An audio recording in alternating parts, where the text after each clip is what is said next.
Hi, and welcome to Coach's Corner. Another week, talk Ponca City football. We're also going to talk with Kelly Chaney, our fine cross-country coach as well. We are in the cross-country season right now, and Coach, I would imagine we're kind of winding toward the end of cross-country, true?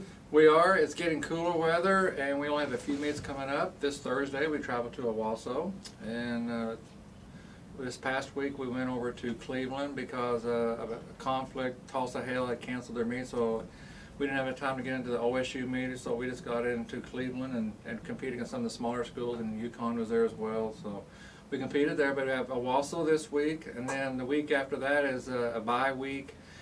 And then the week of fall break, we will have a meet, kind of a triangular, with two other non-conference schools like Stillwater and Enid, because they're in a non-conference as well. And so we'll compete. There's a little triangular meet.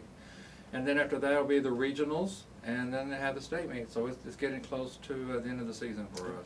Give us an update on how the team's doing so far this year. Are you close to being able to identify those 5 individuals on both sides that will compete in the regionals for you?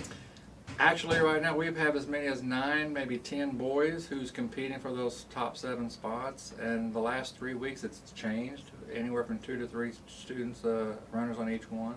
And the girls is wide open as well. It just varies from back and forth.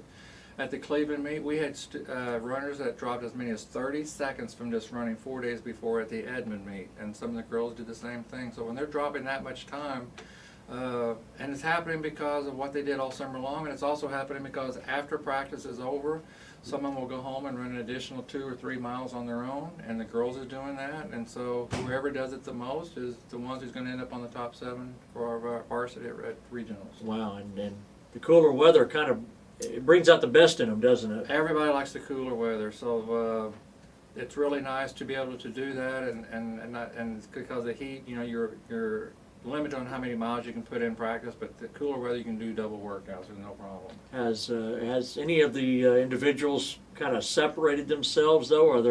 Are there leaders on boys and girls sides that you pretty well know are going to be there for regional competition? Abby Lewis is looking really good on the girls side, Catherine Kuhlman, but the other 5 spots is wide open. And on the boys, we have 5 boys. Our top 5 boys are within 20 seconds. So we don't even know who really the number 1 runner is going to be at the regionals, because the number 4 guy could very easily be our number 1 guy at regionals. But as long as we have the top 7 on there, then that's what we're looking for.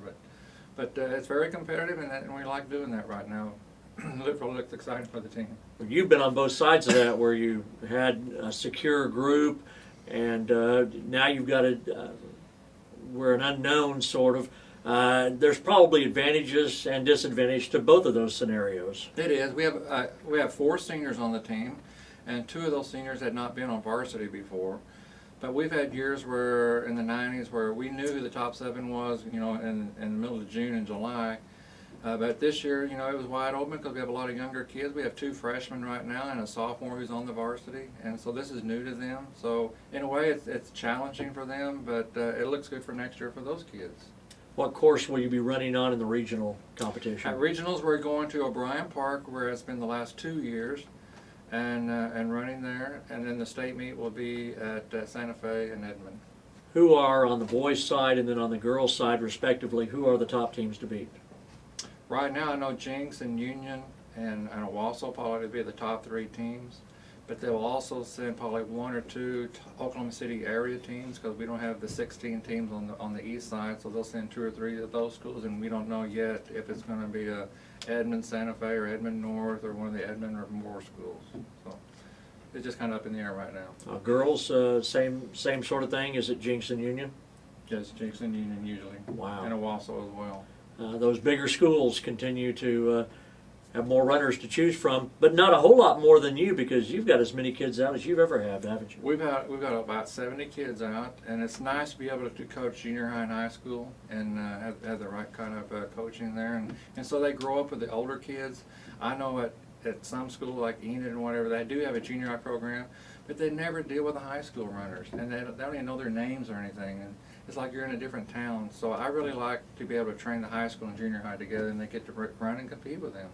You implemented that several years ago, and some sports obviously you couldn't do that, but with the organization and the things that you've done it for so long, you really feel comfortable with more kids like that. Oh, I like to have more kids. I'll send the junior high kids out, and then the girls will go out a different route, and we'll run routes all over town, and the kids try and all get back at the same time, even though they're running different distances. They try and get back before the other groups do. So it's really challenging, and it kind of helps push them a little bit. I have to laugh a bit. We drive down the street and you'll see all the kids running during the day, and there are advantages to living in Ponca City. I don't think if you went to a big school in Tulsa or Oklahoma City, you could just send the kids out like that, No, could you? It's nice living here. I wouldn't do that in Broken Arrow or Tulsa or somewhere. No. Yeah, absolutely. Well, it sounds like everything's going well. Good luck on your Owasso. That'll be Thursday, right? It's Thursday at Wausau. Very good. Kelly Chaney, our cross-country coach on Coach's Corner.